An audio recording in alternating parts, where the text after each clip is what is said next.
My next guest joins me on the Peerless Boilers Hotline. Peerless builds America's best boilers, and he has been calling horse races since the age of 18. Affirmed last won the Triple Crown in 78, and I'll have another will go for the Triple Crown this Saturday at the Belmont Stakes. And the man who will be calling the race on NBC, Larry Collmus, joins us right now. Larry, Zach Gelb here, DARPATV.com in New York. Thank you for joining me, and how are you?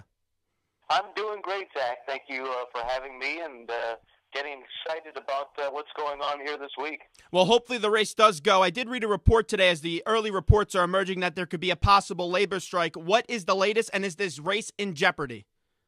You know, I don't know too much about that, to be honest with you. I'm still in New Jersey and headed to Belmont Park tomorrow. I've read the same thing you have, and hopefully they'll be able to figure that all out, and we won't have to worry about it come Belmont Day. You know, I remember when the NFL had a labor strike this past year, and there's so many sports having labor strikes these days. The NBA had one this year, the NHL had one a few years ago, and maybe having another one. And I was talking to Jay Glazer of Fox, and he told me, I'm sick and tired of covering the economic side of the game. I'm here to cover football. Isn't it just a little bit ridiculous before the biggest race of the year that this has to happen? Yeah, I think all of us want to just talk about the Belmont Stakes, and I'll have another's Triple Crown bid. And, there always seems to be something going on in the background that might try to spoil that. But hopefully, like I said, we won't have to worry about that come Saturday, and things will be good. But, yeah, I agree with you. It's something we don't need to be having right now for sure. The way these horses are being transported and handled and being watched by from security, it's very unorthodox. Can you just explain a little bit more about what's happening to these horses before the race? Well, they all have to go to one barn. Basically, they call it a detention barn, so that they can be monitored in the same location. From what I understand, it is just a precaution just to make sure that everyone knows that these horses are being watched over by authorities, and there's no question about who's treating these horses. Everybody has to have a certain license to get into this barn, and so with all that said, I think it's a good idea, and I think trainer Doug O'Neill seems to think it's a good idea too. It can be an inconvenience to the horsemen involved, and maybe a distraction to the horses themselves. Hopefully that's not the case, and hopefully the fact that most of them are able to get there on Tuesday or Wednesday, that they'll have a few days to acclimate themselves to their new location.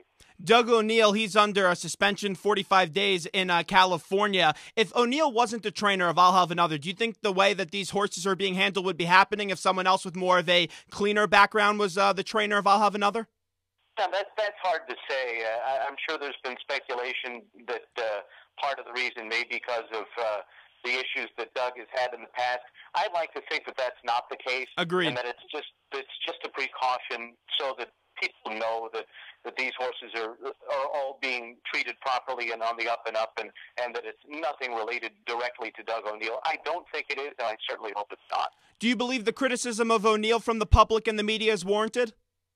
I think some of it may be just because of the fact that there has been a bit of a history here with some of Doug's horses going above the limits on therapeutic medication, and that's all that has been.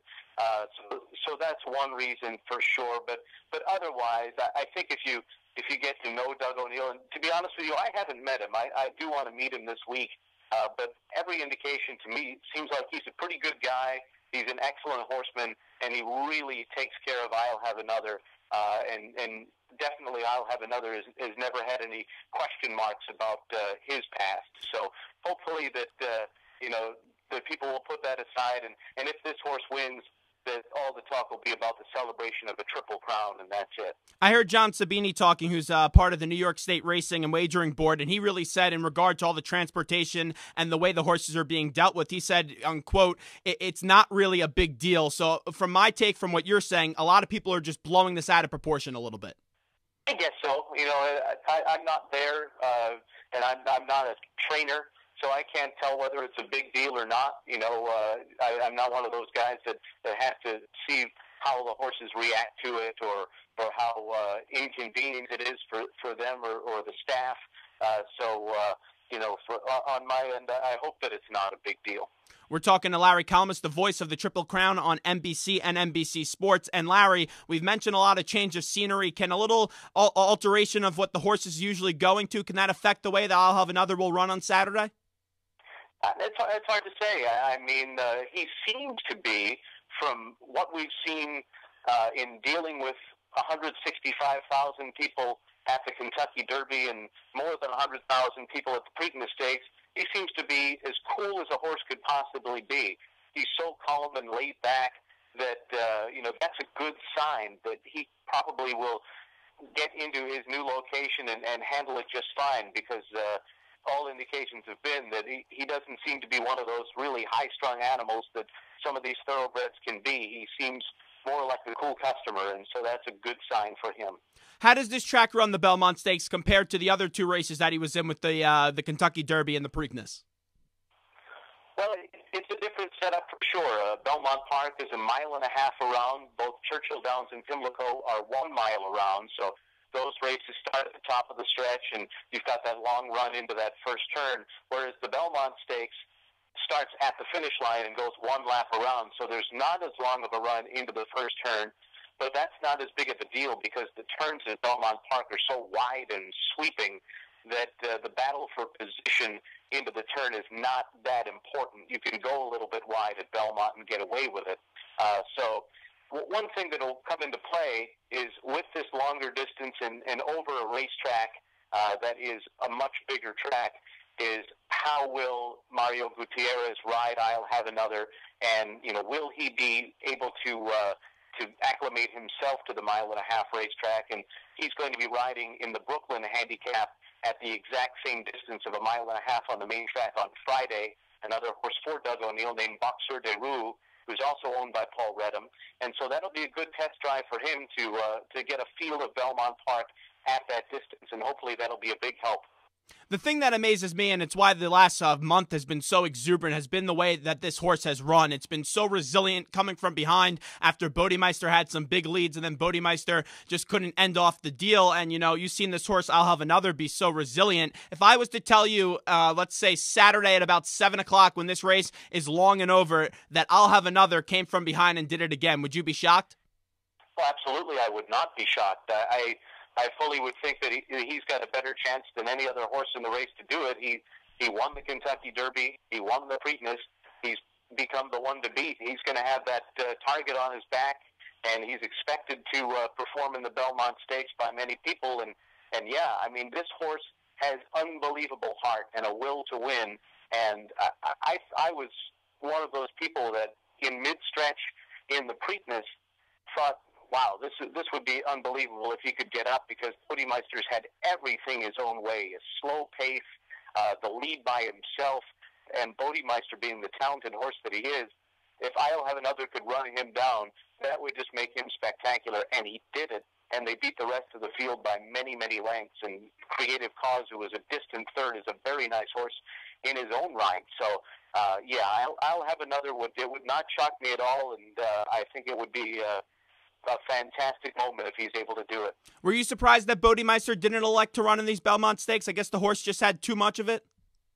Not surprised at all. Bob Baffert, even before the Preakness, was indicating that he probably would not run in the Belmont Stakes. That horse definitely has been running hard. He had a tough Kentucky Derby. He had a tough Preakness. He hasn't had a whole lot of seasoning before those races. He got a late start in his career, and Bob, being the fantastic horseman that he is, knew that the right move for him would be to give him the Belmont Stakes off and then get him ready for a summer campaign, which for my other job I'm pretty excited about, because I think we'll see Bodemeister at the Haskell at Monmouth Park, where I call in the summer, and that's something to look forward to.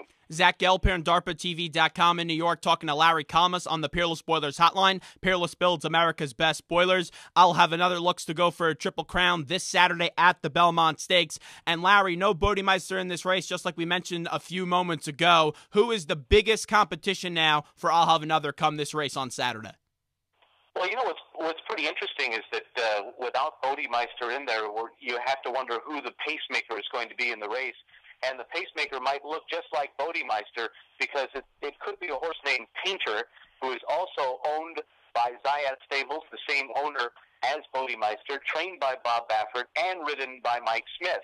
So it'll look like Bodemeister's out there, but it's going to be a horse named Painter instead. And, you know, he's certainly come into his own with a short career, but he's got a lot of early speed. Now, as far as other competition, I think people know the name Union Rags, who, of course, was the second choice in the Kentucky Derby and encountered trouble on the turn, and at the start of the race, he's going to take another shot, and he'll have the benefit of taking the Preakness off. And also Dullahan, who is a fast closer in the Kentucky Derby, has been training extremely well at Belmont Park for trainer Dale Roman. So those two horses seem to be coming up to the Belmont Stakes very well. Both are very talented and could pose a threat if they run their very best race, and I'll have another does not.